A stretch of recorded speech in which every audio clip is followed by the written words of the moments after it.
Hey there, Regina Andler here with Automation Consulting, and it is time for Tips and Tricks Tuesday. As a business owner, what is the most important asset you have? Your clients, right? You may have the best idea, the best product, the best service coming and going. Without clients, it's nothing. You need those clients. And so, what you need to do is identify the best client for what it is that you have to offer. So how do you do that? This is your avatar. This is your ideal client. It's your niche, right? And so when you think about it, think about what it is that you sell. What do you sell? What's your service? What's your product? Back in the day, when I was in a networking group a long time ago, I was in this group with this woman and she sold skincare products.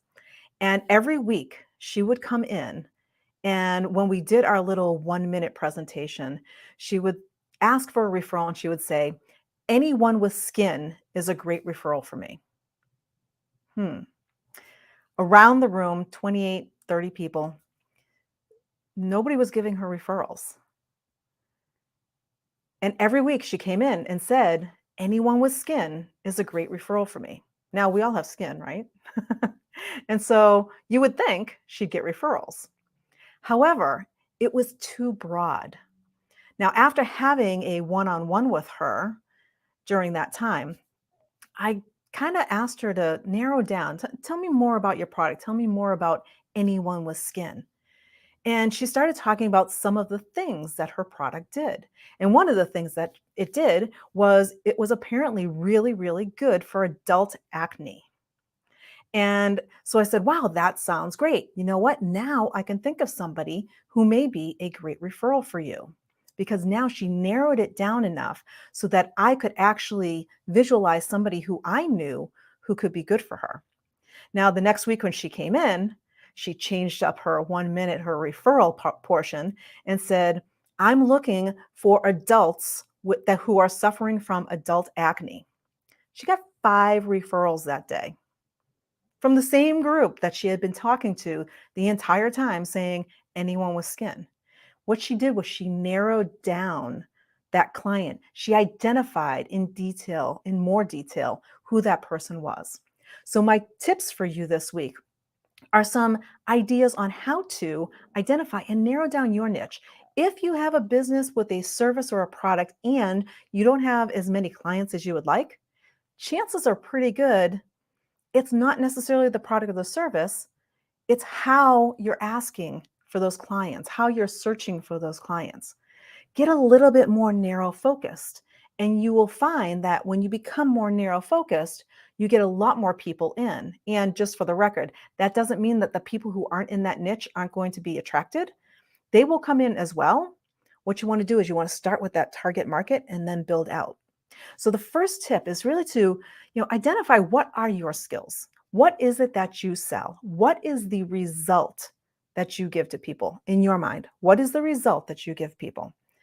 Figure that out. Write it down. What are all of the things about your product? Just like the woman with the skincare line, all of the different things that her product can take care of. What are all of those things? And then create that physical description. Tip number 2 is create that physical description of that person. Who does that person look like? Where do they live? Do they need a certain income to be able to afford your service or product? Who is that? Go into great detail about who that person is. It's not just anyone with skin, right? I'm not sure. I don't remember how much her product was. I do know it was probably about an $80 to $100 investment per month. And that's not for everybody, because not everybody's going to spend $80 to $100 on skincare a month. Now, some people will. Some people will spend more. You want to make sure that as you're thinking about that target market, who is that person? Who is that ideal avatar?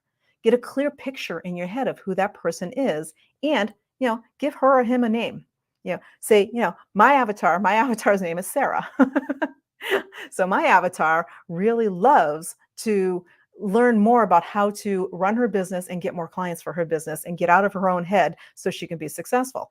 I really got out in detail about who that client was.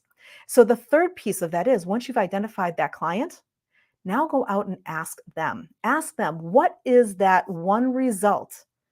What is the one result that they want from you and your product and service? You know, you can have the best product and service, and you can think in your head, well, it solves this and it solves that and it solves that. Is that what they're asking for? Use their words. What do they want? Your product still does the same thing. Instead of using your words, you're using their words. Why does that matter? When you're out in social media and you're doing your thing and you're maybe adding some value or doing a live or talking about your product, you use their words. That is what's going to interrupt them and pull them in and attract them to you and say, oh, what is this? I want to listen to this. Because you're using their words, not your words. They don't care about your words. They care about what they want.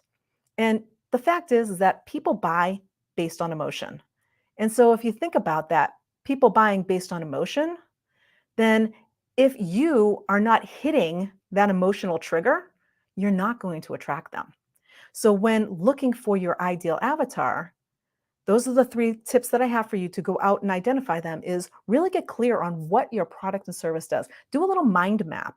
Do a little map where you put, your product or service in the middle and all the things that that product or service solves. What is it? How does it help people? What does it resolve for them? And then take one of those things and now co-create your ideal avatar. Who is that person in detail who needs that result? And now go ask them in the groups you can go out on Facebook and say, what is the one result with this that you want from my product? And let them tell you their words on what they want. And then go out and use their words.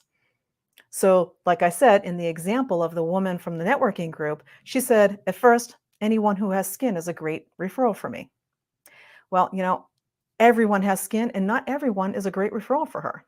When she drilled it down and she said, people who have adult acne get great results from this product. Now, all of a sudden, she narrowed it down to a place where people went, I know somebody who has adult acne. I wonder if they'd be interested in trying this. She narrowed it down so she interrupted the conversations that are going on in our own heads so that she could draw them in and make them think and go, oh, I know somebody that might be perfect for you. That's what you want to do with your avatar. You want to create that avatar so that you can then send your message out to that specific person and draw more clients to you. So there's my tip for today, Tuesday, the 27th of September. I hope you can put this into practice. And if you have any questions or comments about your avatar, feel free to drop them right in underneath this video out on the Women Business Owners from Overwhelmed to Overjoyed group. And I'd be happy to help you identify your avatar. We'll see you next week. Bye for now.